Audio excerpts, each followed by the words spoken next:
It was supposed to be a quiet Saturday morning.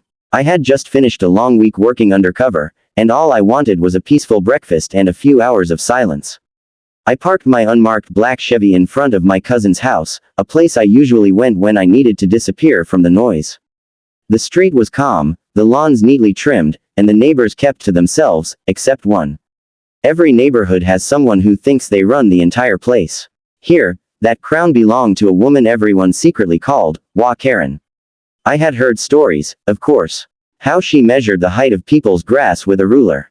How she left warning notes on cars that didn't park properly.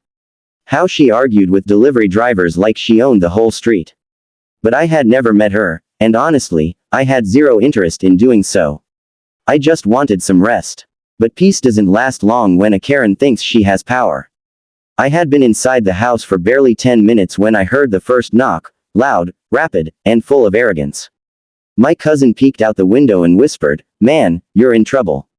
"That's her." I sighed and went outside, not in the mood for nonsense.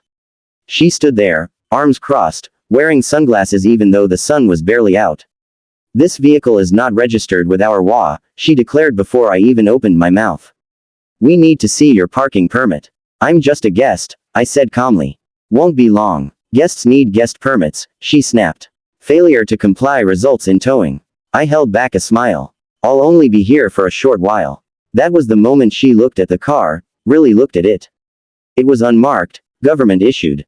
The kind most Karens mistake for something suspicious. Her eyebrows pulled together, and I could almost hear her brain gears grinding. "This car," she said slowly, "does not belong in this neighborhood."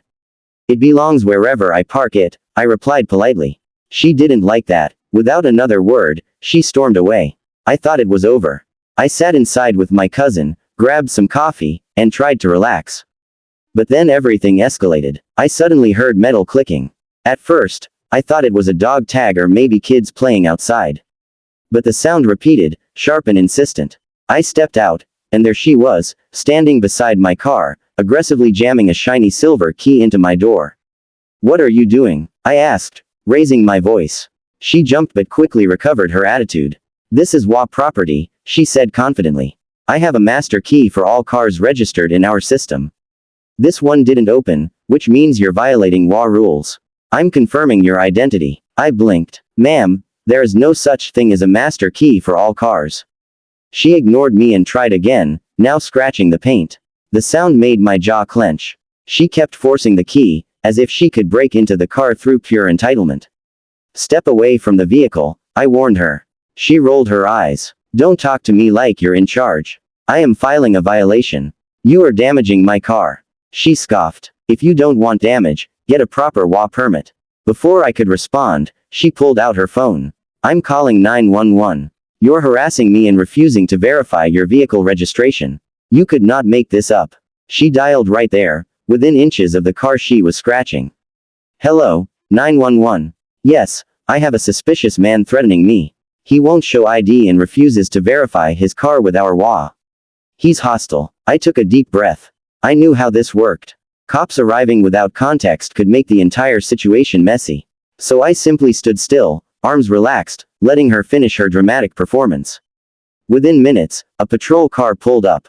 The officer stepped out and Karen immediately ran toward him like a hero charging into battle. "Officer," she cried, "arrest him. This man is trespassing and trying to break into a vehicle." I just stood there, watching her dig her own grave. The officer approached me cautiously. "Sir, can I see some ID?" I nodded. "Of course." I pulled out my badge, U.S. Marshal, and handed it to him. His eyes widened slightly, and he stepped back. "Marshal, I apologize. We weren't given that information."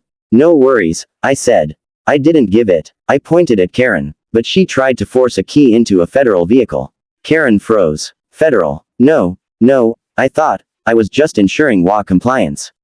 The officer turned to her, stern now. "Ma'am, you cannot attempt to break into someone's car. That is property damage and attempted unauthorized entry." Her face drained of color.